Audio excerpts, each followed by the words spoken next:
Anna Lutsenko, bonjour. Bonjour Thierry. Alors, vous résidez à Lisbonne, vous êtes guide, donc vous connaissez parfaitement la ville de Lisbonne et vous êtes capable de nous expliquer un petit peu tous ses secrets, mais vous avez un petit peu votre plat signature dont vous voulez un petit peu nous parler, nous mettre en avant, nous mettre l'eau à la bouche. Je vais dévoiler un petit peu, c'est la Lisbonne juive. Qu'est-ce que c'est justement? Quelle est cette particularité que vous avez mis en place depuis un certain temps d'ailleurs? Oui, donc à Lisbonne, la visite sur la Lisbonne juive, c'est une visite un petit peu particulière parce qu'il ne reste pas grand-chose de visible. Il n'y a pas vraiment de monuments, il n'y a pas vraiment de comment dire de vestiges archéologiques de cette communauté. Pourtant, c'est une communauté qui était présente sur la péninsule ibérique depuis l'Antiquité et est arrivée peut-être même avant l'Empire romain et qui a laissé des traces très, très importantes dans l'histoire portugaise et notamment dans l'histoire de la ville de Lisbonne. Donc, c'est une visite, en fait, où on passe par des lieux de mémoire. C'est ça qui est intéressant. Il faut avoir beaucoup d'imagination, mais j'aide à faire travailler cette imagination grâce à des documents, grâce à des visuels, grâce à des citations que j'ai pris dans des livres, dans des traités historiques, etc. Et donc, en fait, on essaie de revivre cette histoire de la communauté juive de Lisbonne des origines à nos jours. Et l'autre spécificité de cette visite, c'est que c'est une histoire qui s'écrit vraiment dans tous les temps. Évidemment, elle est très ancienne, elle s'écrit au présent, pardon, au passé, elle s'écrit au passé, mais elle s'écrit encore aujourd'hui au présent. On trouve des informations dans les journaux portugais ou même à l'international concernant cette communauté pratiquement tous les jours. Et elle s'écrit au futur parce qu'il y a un très beau projet actuellement en cours, c'est la construction d'un musée juif à Belém, dans le quartier de Belém. Et en Alors, même temps, oui, Alors, Anna, justement, donc vous nous parlez un petit peu de. Alors, moi, on va dire que je suis profane, donc j'arrive à Lisbonne.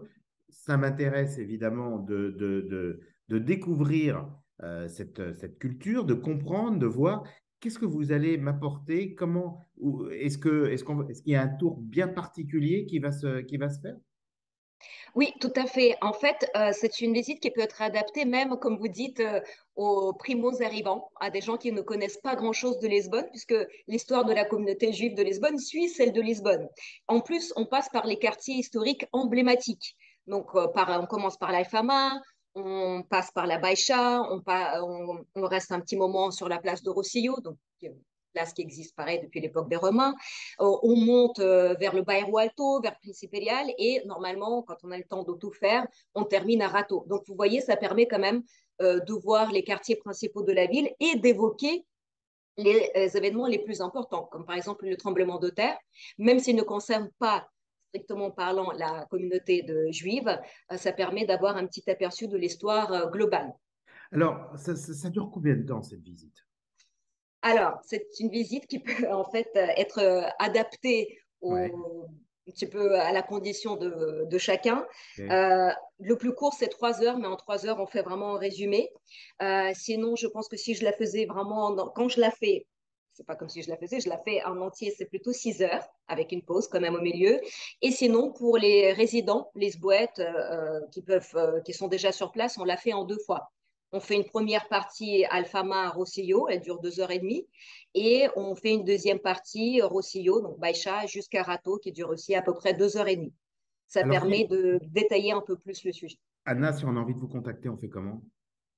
Alors, j'ai une page Facebook qui s'appelle Anna Guide à Lisbonne, c'est simple, et j'ai aussi une page Instagram qui s'appelle à peu près pareil, Anna Guide à Lisbonne, avec le hashtag Guide Lisbonne, tout attaché, sans autre interférence, donc tout Donc, facile attaché. à trouver, et ça, vous le faites toute l'année, à n'importe quel moment, il suffit de vous contacter. Alors, Anna, vous m'avez parlé aussi d'une conférence que vous organisez ou dans laquelle vous allez participer, qui a lieu dans les jours qui viennent.